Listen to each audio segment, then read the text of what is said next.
Assalamualaikum warahmatullahi wabarakatuh. Perkenalkan, kami dari kelompok 12 mata kuliah Psikologi Positif Bimbingan Penyuluhan Islam IAIN Ponorogo. Kami beranggotakan Richa Nurhayanti, Putri Lailatul Imarah, dan saya sendiri Umi Samsiah. Kali ini kami akan menjelaskan sedikit mengenai psikologi Islam, psikologi positif, dan religiositas psikologi. Yang pertama, psikologi positif.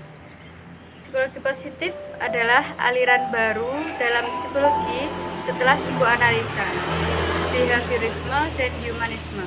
Aliran ini yang disebut juga sebagai psikologi kebahagiaan lahir pada 1998.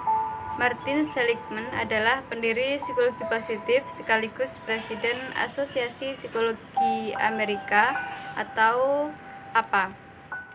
Psikologi positif mempelajari apa yang paling berharga dari hidup manusia. Psikologi positif menggunakan pemahaman ilmiah dan intervensi efektif untuk membantu pencapaian kehidupan yang memuaskan daripada menyembuhkan penyakit mental. Sebelum psikologi positif muncul, psikologi hanya fokus pada bagaimana mendeteksi dan menyembuhkan penyakit mental, tetapi tidak mencari tahu bagaimana agar hidup lebih bahagia. Misalnya, psikoanalisa hanya mempelajari tentang mengapa skizofrenia muncul, apa gejalanya, bagaimana terjadinya, hingga bagaimana menanganinya. Tetapi psikoanalisa tidak menjelaskan bagaimana kebahagiaan yang autentik bisa diraih. Aliran psikologi lain pun memiliki pola demikian, hingga akhirnya Maslow, pencetus aliran humanisme, mengatakan bahwa psikologi sudah jauh lebih sukses mengetahui sisi negatif manusia daripada sisi positif manusia. Karena itulah Martin Seligman mulai mencetuskan psikologi positif yang menekankan pada penggalian sisi positif manusia. Akhirnya, psikologi yang pertama dikenalkan sebagai psikologi patologi dan yang kedua dikenalkan sebagai psikologi positif. Adapun ruang lingkup psikologi positif adalah sebagai berikut. Yang pertama, positif subjektif. Positif subjektif mencakup pikiran konstruktif tentang diri dan masa depan seperti optimisme dan harapan. Positif subjektif juga dapat mencakup perasaan energi, vitalitas, dan keyakinan atau efek positif emosi seperti tertawa. Yang kedua, tingkat individu. Pada tingkat ini, psikologi positif fokus pada ciri-ciri individu positif atau yang lebih lama dan persisten pola perilaku yang terlihat pada orang setiap waktu. Penelitian ini mungkin termasuk sifat-sifat individu seperti keberanian, ketekunan, kejujuran, atau kebijaksanaan. Artinya, psikologi positif termasuk studi tentang perilaku positif dan sifat-sifat yang secara historis telah digunakan untuk mendefinisikan kekuatan karakter atau kebajikan. Hal ini juga dapat mencakup kemampuan untuk mengembangkan estetika sensabilitas atau tekan menjadi kreatif, potensi, dan dorongan untuk mengejar keunggulan. Dan poin yang ketiga yaitu tingkat kelompok atau masyarakat. Pada tingkat ini, psikologi positif fokus pada pengembangan, pembuatan, dan pemeliharaan lembaga positif. Dalam psikologi, area positif ditujukan pada isu-isu seperti pembangunan dari nilai-nilai sipil, penciptaan keluarga sehat, studi lingkungan kerja yang sehat, dan masyarakat yang positif. Psikologi positif juga mungkin terlibat dalam investigasi yang melihat bagaimana lembaga-lembaga dapat bekerja lebih baik untuk mendukung dan memelihara semua warga negara mereka yang terpengaruhi. Sekian dari saya. Selanjutnya akan dijelaskan oleh Mbak Richa Nurhayanti. Yang selanjutnya adalah psikologi Islam. Psikologi Islam adalah sebuah kajian yang baru dikembangkan di awal tahun 60-an. Kajian ini bermula dari usia Dr. Zakiyah Derajat yang mulai mengenalkan psikologi dari tinjauan agama.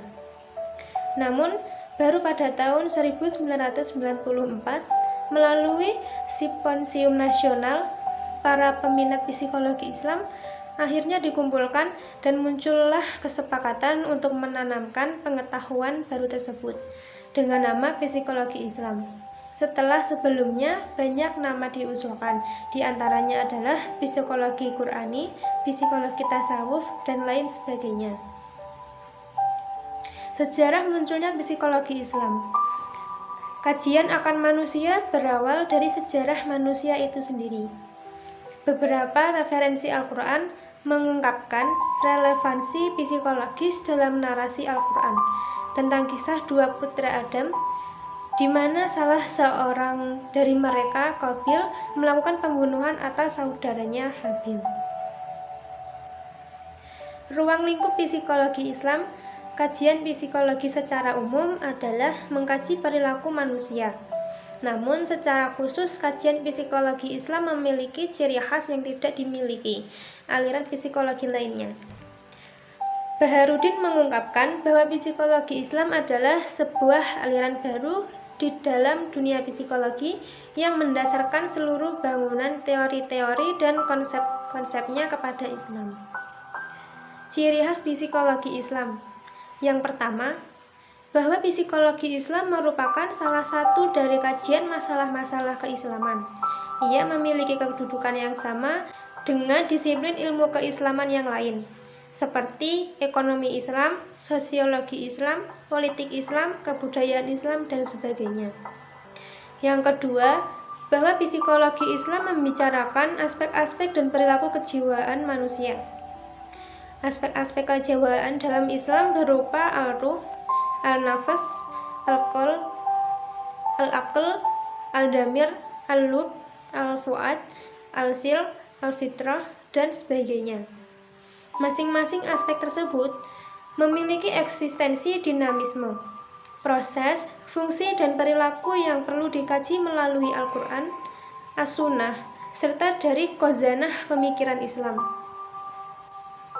Ketiga, bahwa psikologi Islam bukan netral etik, melainkan syarat akan nilai etik. Dikatakan demikian sebab psikologi Islam memiliki tujuan yang hakiki, yaitu merangsang kesadaran diri agar mampu membentuk kualitas diri yang lebih sempurna untuk mendapatkan kebahagiaan hidup di dunia dan akhirat. Manusia dilahirkan dalam kondisi tidak mengetahui apa-apa, lalu ia tumbuh dan berkembang untuk mencapai kualitas hidup. Dengan kekasan di atas, psikologi Islam sudah sepatutnya menjadi wacana sains yang objektif. Bahkan boleh dikatakan telah mencapai derajat supra-ilmiah, karena ruang lingkupnya menjadi lebih luas dari kajian psikologi lainnya. Namun demikian, psikologi Islam tetap mengarah pada pendekatan kajian sains dan kajian ilmu agama, yang secara spesifiknya adalah mendekatkan kajian psikologi pada umumnya dengan kajian Al-Quran. Dengan demikian, maka dipahami bahwa landasan filsafat ilmu dari psikologi Islam adalah konsep manusia menurut Al-Quran. Dan selanjutnya akan dilanjutkan oleh Mbak Putri. Tentang religiositas psikologi.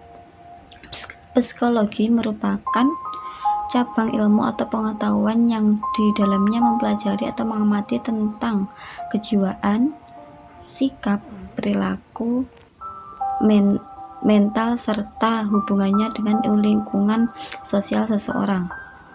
Selanjutnya, teori di dalam religiositas yaitu yang pertama, teori keyakinan. Teori keyakinan merupakan dimensi ideologis yang memberikan gambaran sejauh mana seseorang menerima hal-hal yang diamati dari agamanya.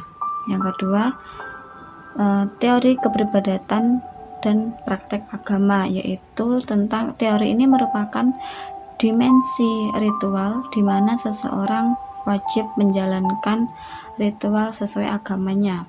Yang ketiga, teori pengetahuan. Teori pengetahuan ini adalah merupakan teori yang menunjuk pada seberapa tingkat pengetahuan seseorang terhadap ajaran agamanya.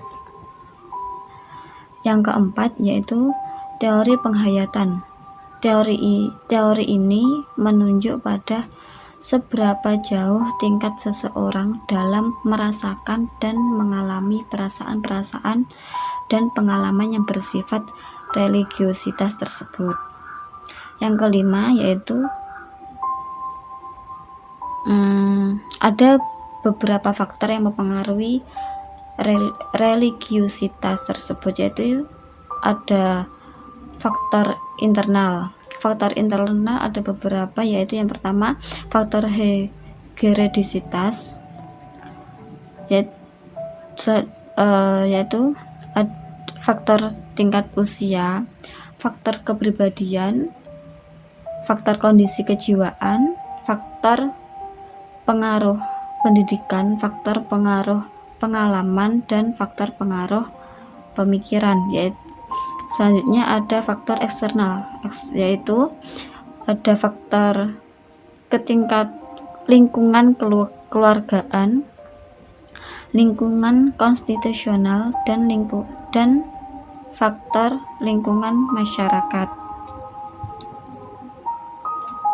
Selanjutnya saya akan melanjutkan kesimpulannya, yaitu psikologi positif mempelajari apa yang berharga dari hidup manusia.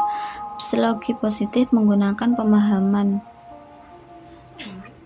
ilmiah dan interventif untuk membantu pencapaian kehidupan yang memuaskan daripada menyembuhkan penyakit mental.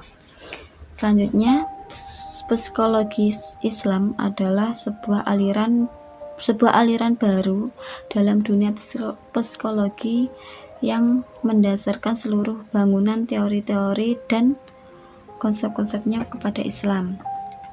Selanjutnya, religiositas psikologi adalah religiositas psikologi merupakan cabang ilmu pengetahuan yang di dalamnya mempelajari atau mengamati tentang kejiwaan, sikap, perilaku, mental, serta hubungannya dengan lingkungan sosial seseorang. Sekian dari kelompok kami. Apabila ada kurangnya mohon maaf. Wabillahi taufiq wal hidayah. Wassalamualaikum warahmatullahi wabarakatuh.